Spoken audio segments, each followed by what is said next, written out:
Alright, your video's running, so you guys go and do your stuff. Alright.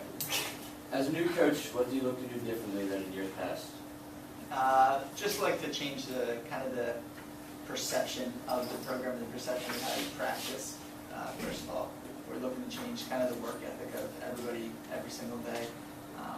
The approach to what makes you successful is, I think, what needed to change a little bit in preparation and planning, and hopefully, obviously, that translates to win games.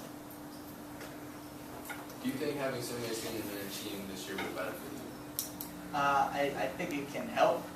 It really all depends on the seniors' outlook to it, because it's a simple numbers game. There's 11 or 12 of them, and there's 9 positions, and 3 of the positions are underclassmen also.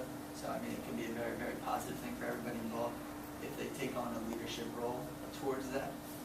If it turns into something that's seniors call themselves seniors and just say, I'm a senior, I earned something, or actually I deserve something without earning it, then it could certainly turn into a problem. However, I think they're a real good group of seniors, so I think they'll embrace the challenge of being leaders rather than cancers.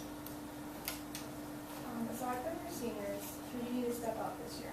Aside from our seniors, anyone obviously who is a pitcher. We're thin at the pitching position. Aside from our seniors, we'll need people like Silas Nixon, Matt Tepino, any young guys who have inexperience on the mound to step up as soon as possible. And they'll be leaned on early in the scrimmages, and hopefully they rise to the challenge. Who are your captains, and how did you base your decision on picking the captains? We have not really named captains per se. Nobody's going to have a Jason Veritek C on their chest or anything like that. We basically did go to a captain's night dinner. That was just based on, I took 2 seniors who showed up, showed leadership, worked hard every day, and I took 2 juniors because I believe in having junior captains and senior captains so that the transition the following year, that the juniors have an idea of what it takes to be a leader, and then you only are selecting juniors each year so that your seniors are teaching your juniors what it takes to lead. Who, if any player or players, stepped up into a role of vocal leadership on your team? Who, if any player, stepped up into what kind of role? Vocal leadership. Role?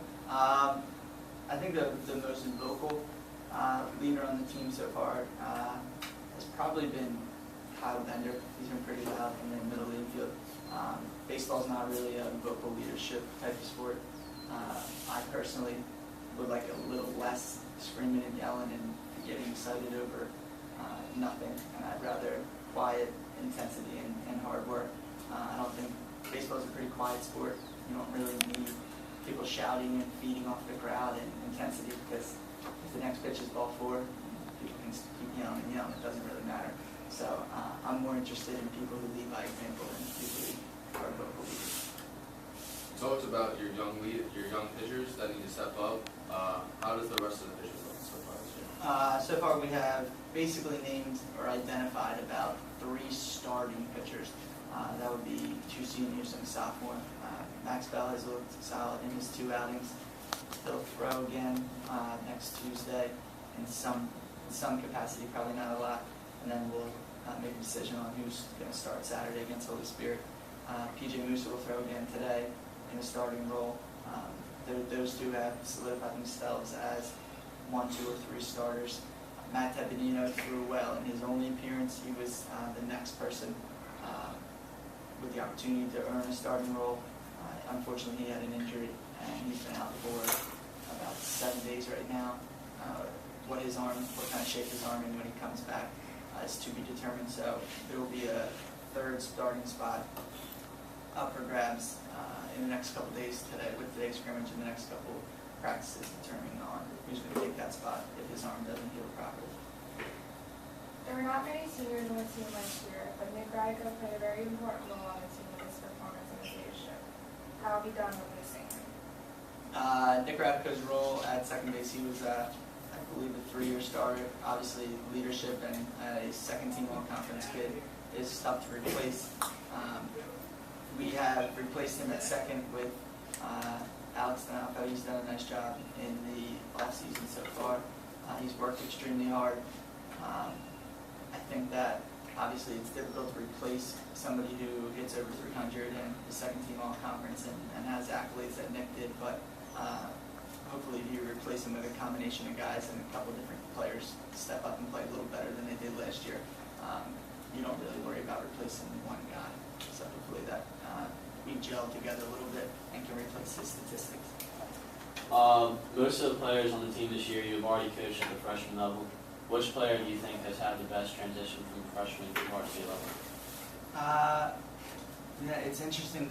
It's a good question. I think that when you coach people at freshman and when you're by yourself and you're working on small skills, and I think that players can kind of attest to this too, it's a whole different role and a whole different atmosphere than when you have assistants and practices running different.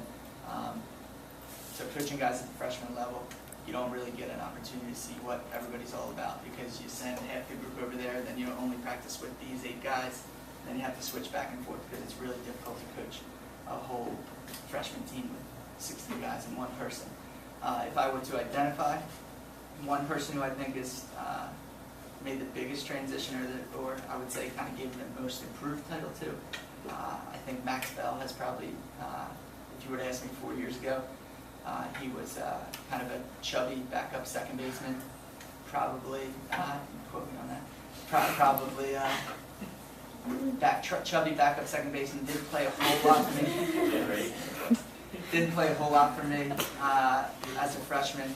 Obviously now he's 6'1", 6'2", put an extremely large amount of time into pitching in the off season. Another person to kind of go back to Mr. Hartman's question, that is not vocal but can be counted on to work hard every single day and has shown the leadership qualities that I'm looking for and the leadership qualities that will need to be successful. So as far as the biggest transition I've seen just as a person and as an athlete, I think Max Bell's made a really nice jump.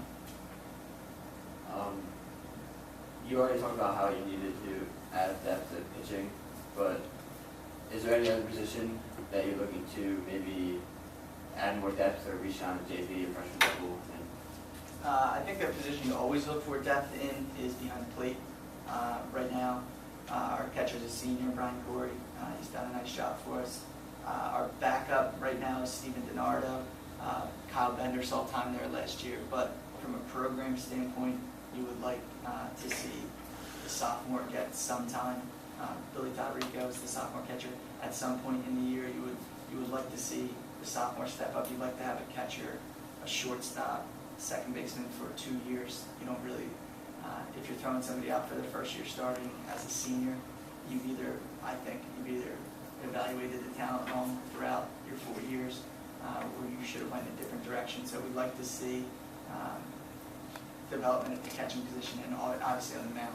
You would like guys that are sophomores and juniors when you have tournament games and 4 or 5 games in a week.